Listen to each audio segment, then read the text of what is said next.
Hey guys, how's it going? And welcome back to another episode. In today's episode, I got Jose Novelo with me here again, and we're going to be talking about real estate in today's video because there's a lot of questions that you guys are always asking me, and I don't know. I don't have property. I don't know anything. I'm poor. Anyway, but he does, and he's usually the guy that helps most of you guys out anyway, with your questions and help finding a property and everything and anything in between. So I said, why not do a quick, basics types video for anyone out there that's extremely interested in this topic.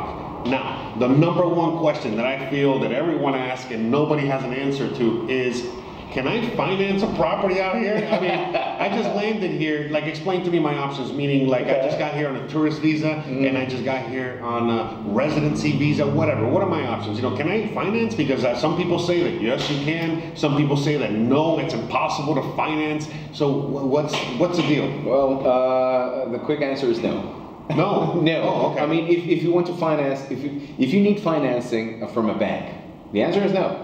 But you can get financing from the U.S. and bring it over here. Right. You can get a loan. But you cannot help with that. That's you. You can help spend the money. That's right. I mean, whatever. But you cannot help with the financing outside of Mexico. And again, this is just for people that just landed here and they got no history in Mexico. Now, someone like me, I got some history in here, right? I've been here almost 5 years. That's right. Now, in your case, or anyone that has a Mexican bank account and has a history with that bank, and some income, some money coming in and out, you can ask the bank for a loan. First, you must be a resident. Okay. All right, and have a bank account in Mexico, and have this history with the bank, and bring some they will ask you for a list of documents. So basically, like asking for any loan in any bank. That is right. So in order for me, again, on a temporary or permanent residency visa, in order for me to get a loan from a Mexican bank, I simply need to have some history here in the country. And how do I have the history? Again, by having a bank account for X amount of years, and then how much money comes in and out, and then they determine, the bank, as always, they determine. That is correct. Whether you're going to get a loan or not, and what other, what are the stipulations? Meaning the percentage, which by the way, normally it's between 9 and 10%, depending on the bank. Interesting. Yeah. Okay, it's a little high, but still not. I mean, I thought it was going to be higher. Yeah, 9 to 10%, as I said, depending on the bank. So just to reiterate, I can get a loan.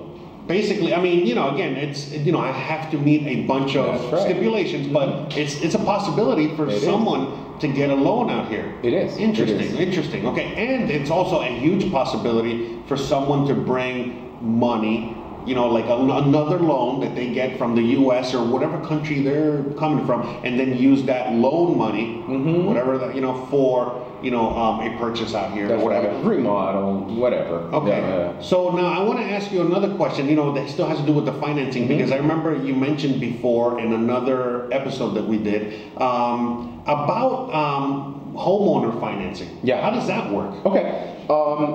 You can ask owner's financing, all right, and how to be safe or have legal certainty is by signing a contract before a notary, all right. The name of this contract is compra-venta privada, private purchase agreement between owner and buyer, with domain or dominio, reserva de dominio, which is the owner keeps ownership, but you can live inside a house, okay? And through this contract, you pay monthly to the owner. And when you make the last payment, okay, then the owner will give you a letter so you can cancel this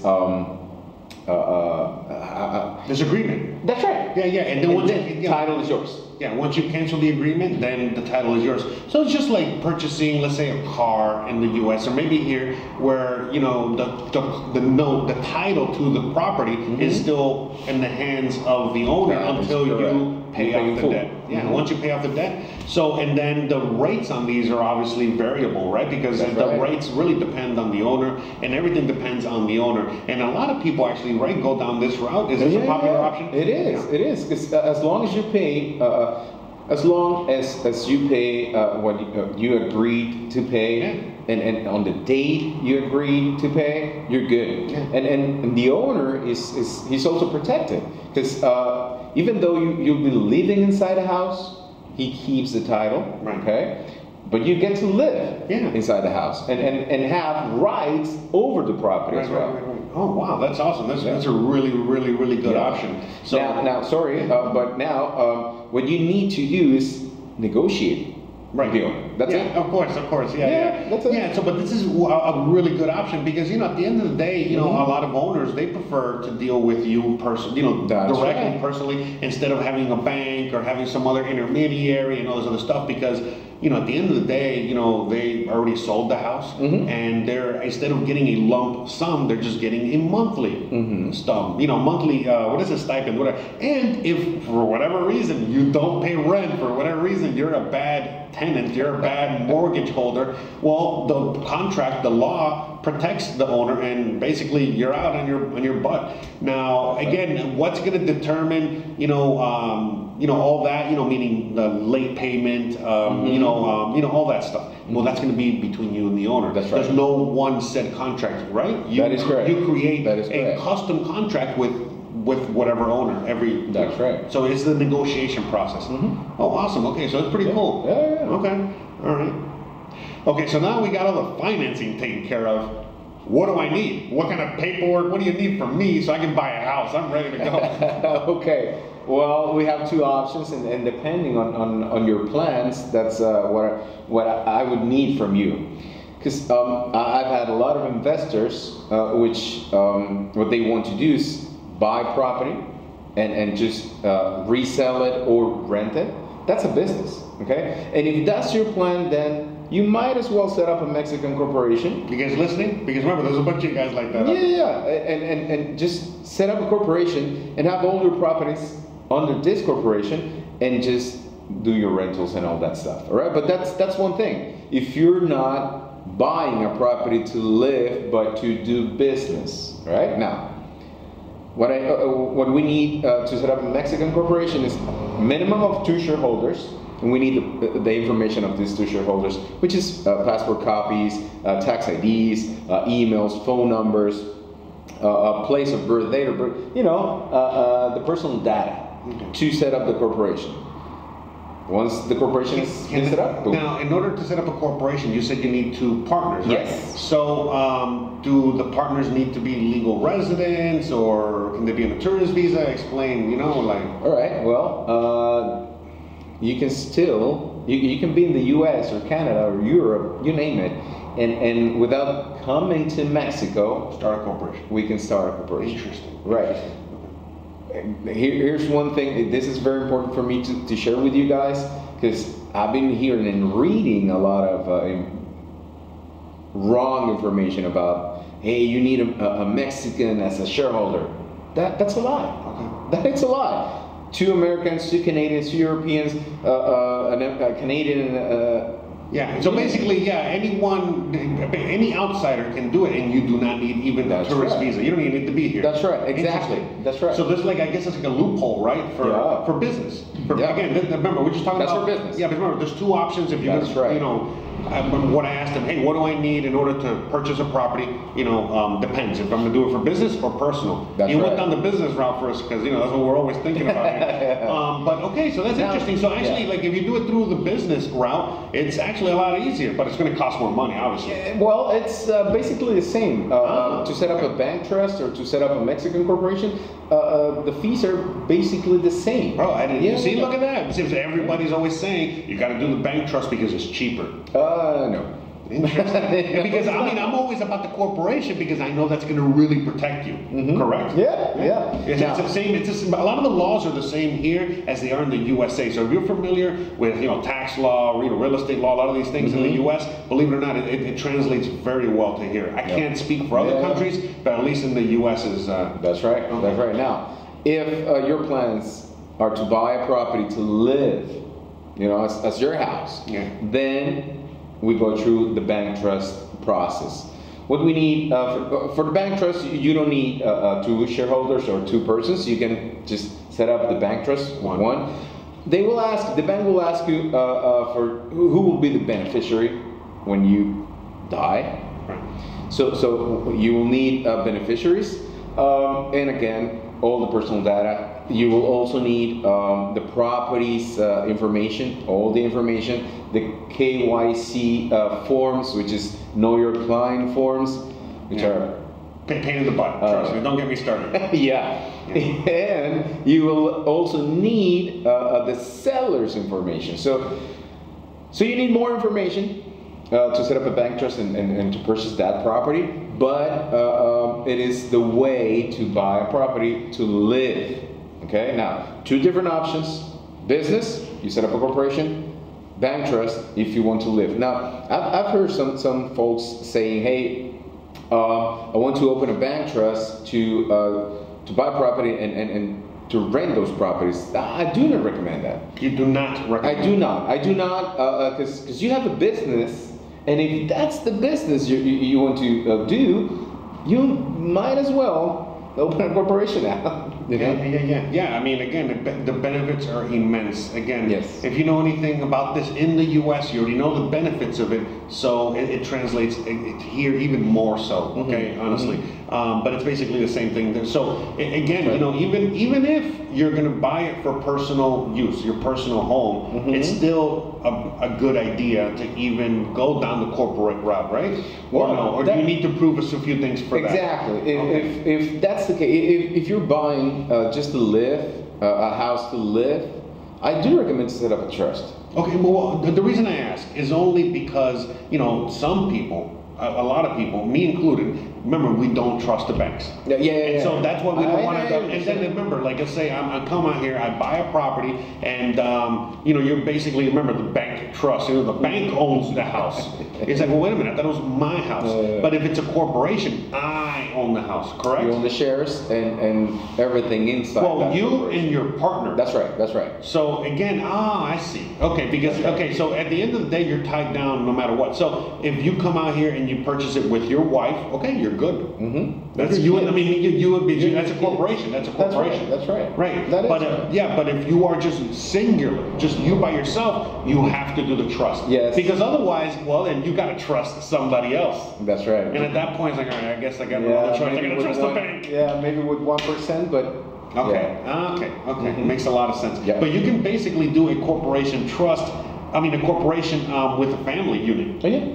Interesting. Yep. Yeah. That is right. Okay. That's right. That's good to know, because again, I think a lot of people are interested in if they can have the property outright themselves. Because again, just not everybody. Some people do trust the banks. I understand, right. But not everybody in the audience trusts the bank. Again, a lot of Mexicans don't trust banks. Right? And the thing is, if you're 50 kilometers away from the coast, from the border, you can purchase property in your name, even as a foreigner. Interesting. But you need to, as I said, 50 kilometers from the borders and from the coast. Oh, and you do not need to set up a trust or set up a corporation. You just straight up purchase it. Right. You will need a residency though. Oh, okay. Yeah. So a temporary residency.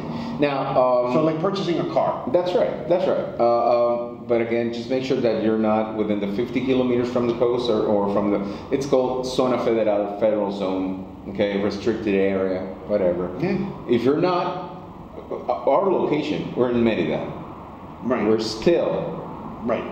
Yeah. In Merida, we are so close to the beach, because people say like, "Oh, you're not living on the beach. The beach is there. It's only a few minutes drive." Yeah. But that's the thing. No property in Merida will qualify, because we are way in the limits.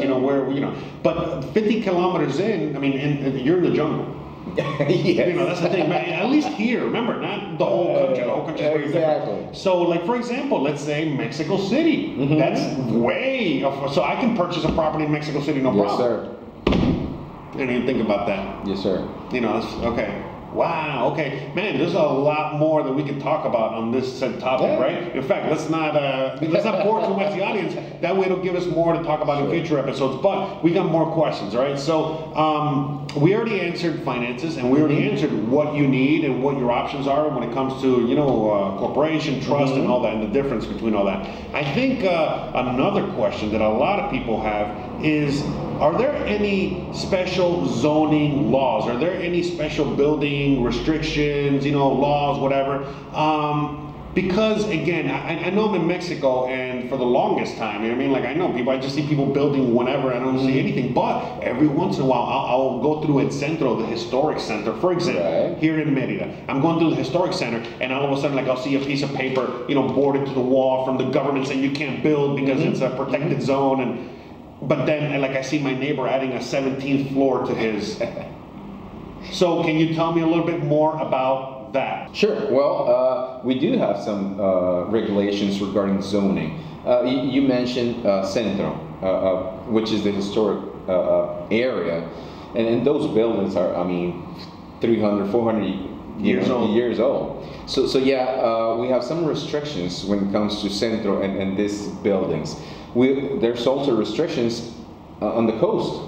You cannot build, sometimes you won't be able to build a 17th floor building or apartments or hotel on the beach side because the density. So it depends. What I would recommend is for you to hire an attorney and a biologist. It sounds crazy, but yeah, you need a biologist. For the coast. Yeah, exactly.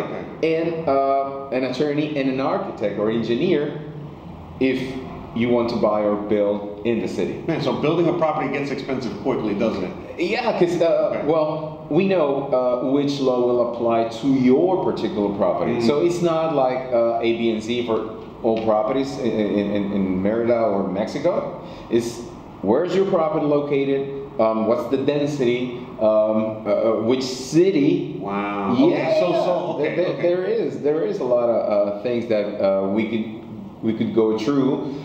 So it depends on the property, depends on the location and the size of the property also. Yeah.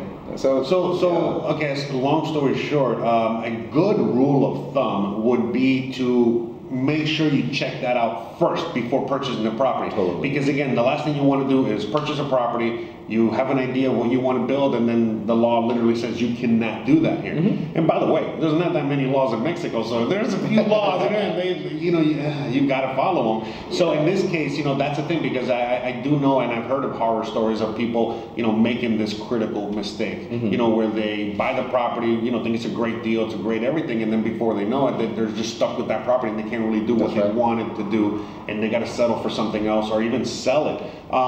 So a good thing is, again, before you purchase a property, is again have someone inspect that aspect of it, due diligence. Yeah. Which again, that's what you do, right? Yeah, that's what you do. So what is it you do? Because we do a lot of videos, and a lot of them have to do with immigration, because that's like the major topic and whatever, but the reality is that that's not really what you do. That's what you do, but your main bread and butter is, again, it's real estate and taxes. That's right. You're a lawyer for real estate and taxes. That is correct. So explain. You basically, if someone that wants to do their due diligence hires you. Right.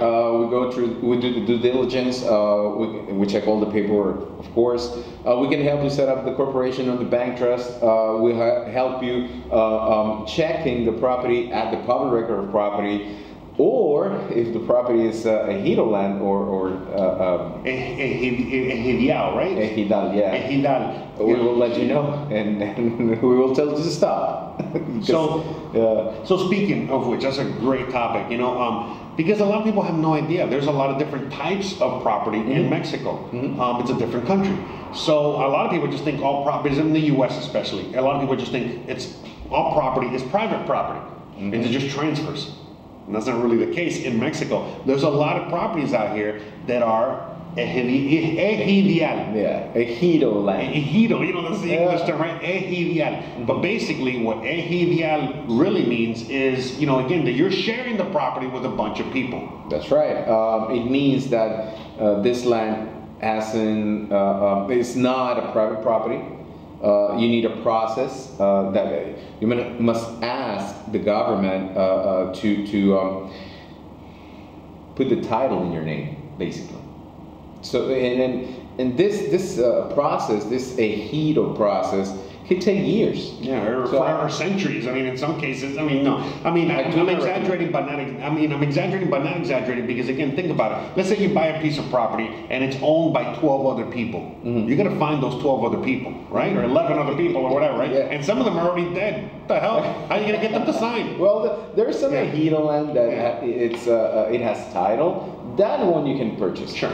But for the most part, if you hear 1%, for the most part, if you hear like Ejidial, Ejido, whatever, stay away. Yeah, like the plague. Call me first. Call him first just in case it's in that 1%, because it could be an amazing deal. Don't get me wrong, but for the most part, the last thing you want, you know, is to purchase that kind of property. Yes. In fact, the only thing you want to purchase is private property. That's right. That's it. That's the only thing you would be interested in, because you don't want to get involved in anything else. Now, you know, all those properties is Ejidial, right? Is there anything else, or it's just only Ejidial? No, that's Ejidial. Okay. So Ejidial is actually good for certain things. Let's say that, like right now, I'm moving to a village, okay? And I got my own private property where I'm building my land, but I might also want to buy another property that is Ejidial, and then I own it with other people in the village, and guess what? Now that's like a community garden or a community whatever, right? Now, here's the thing.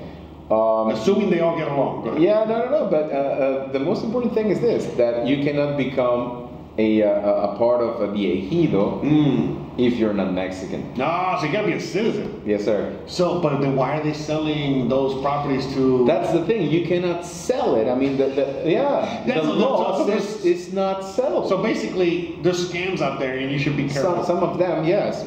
Again, not all. If you have a title, a ejido title, you can sell it.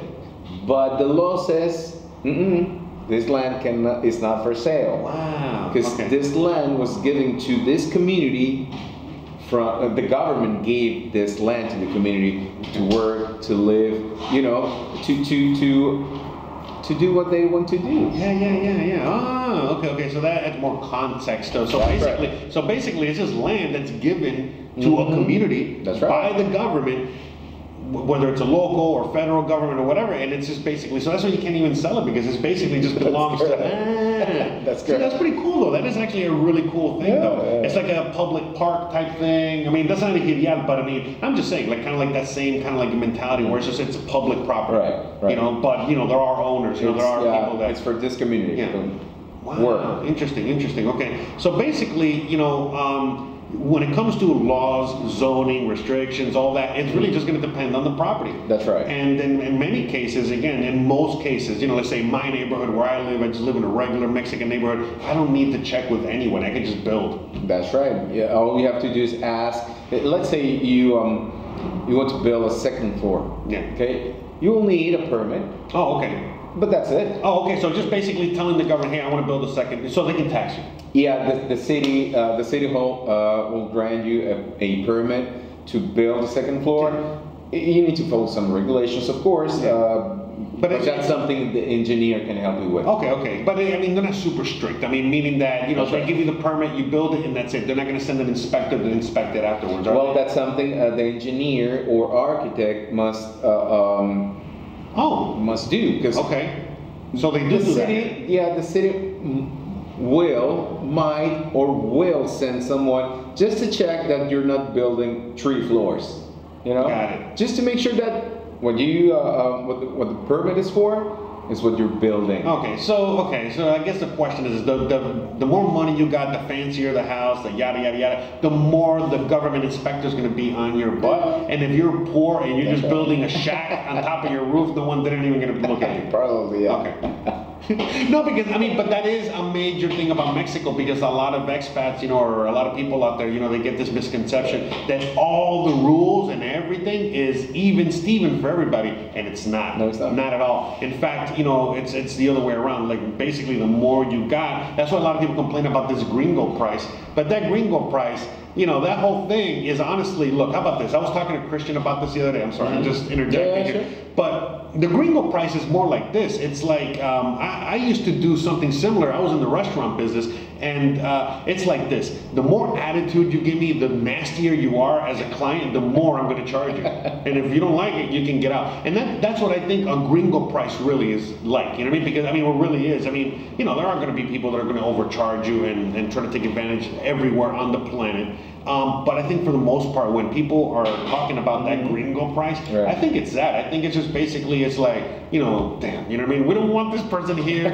or whatever, you know what I mean? Like there's something involved in that situation where you're basically, your actions are the ones that are causing the higher price. Right, correct? Right. And so in the case of like, again, you know, I am, you know, building some exorbitant, you know, mansion with all this whatever. Yeah, look, the government is gonna, the government's gonna straight up be like, okay, this guy got money, so we're definitely gonna, you know, make sure, you know, to get some money out of it. Yeah, but if you're poor, like let's say me, and I'm building, you know, something on my roof, you know, nobody's gonna care. Mm-hmm. You know, I mean, I should get again a permit. Yeah. You know, but the permit, but yeah, I'm not even gonna get. I mean, but it's gonna be minimal inspection. It's not gonna be like, you know, the government. Because in the U.S., the government will send an inspector to my house and every just, day. Oh my God, and then it's just constantly wrong, and this is wrong, and this is this, and this and that. No, the inspector's just gonna go if you even get an inspector, or like I said, the architect. Whatever. They're just making sure that it's not gonna fall. You know, right? That's right. That is a sturdy structure. Yeah. Right?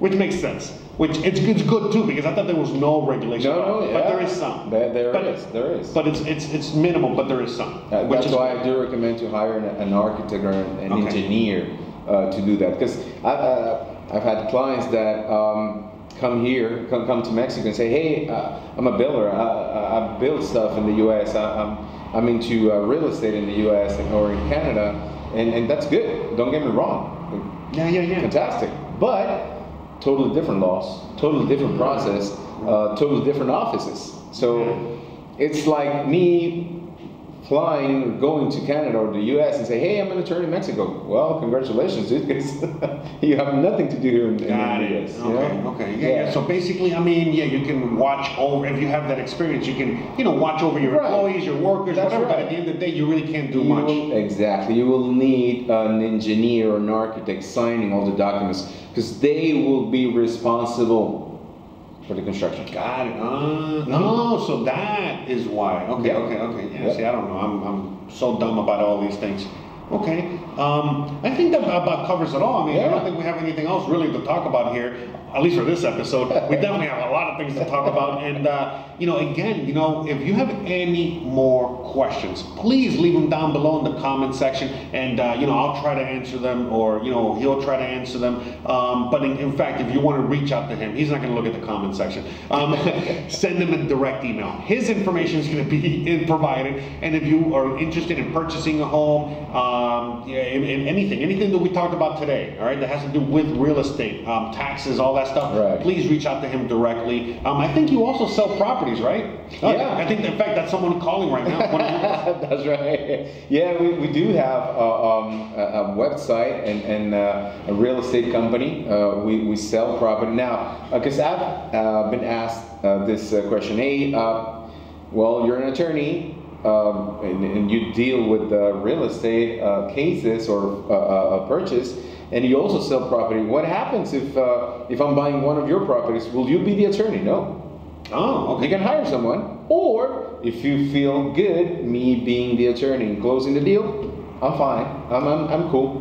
Yeah. So there you go. Yeah. So okay. I mean, I didn't even think about that, but that's really good, and that's great that you do that, because again, you know, it's just a trust factor. You know, simply. That's right. It's like, hey, listen, don't worry about it. I don't got to do any of the paperwork. You know what I mean? Like, yeah. So, and then vice versa. You know, you actually what you do handle is a lot of people that are purchasing properties, and then you handle all the paperwork. You're the one that represents them. That's right. Instead because instead of that buyer, that seller providing their lawyer, you as the buyer, like, no, I got my guy. That's right. Jose and Jose, right? That's right. That's what I do. But anyways, all right, guys. So I think that's it. Like I said, if you have any more questions, anything, you know, at all that you would like to ask him, you know, please reach out to him directly. His email's down below, his website down below, and he'll be more than happy. In fact, he's going to be waiting right back. Yeah, I will be honored to answer your questions. Please reach out, and it's always a pleasure. It's always a pleasure to share with your audience. Yeah, man. Seriously, I mean, I love making videos with you together, and I think the next time we're going to be doing another live stream, right? All right. Yeah. So why not? You already know. All right, guys. Thanks again for watching. You already know the deal. If you like this kind of content, don't forget to please like, please subscribe, please share, please hit the bell icon, but more importantly than anything else, please stay awesome. Thanks again for watching, and we'll see you on the next one. Bye.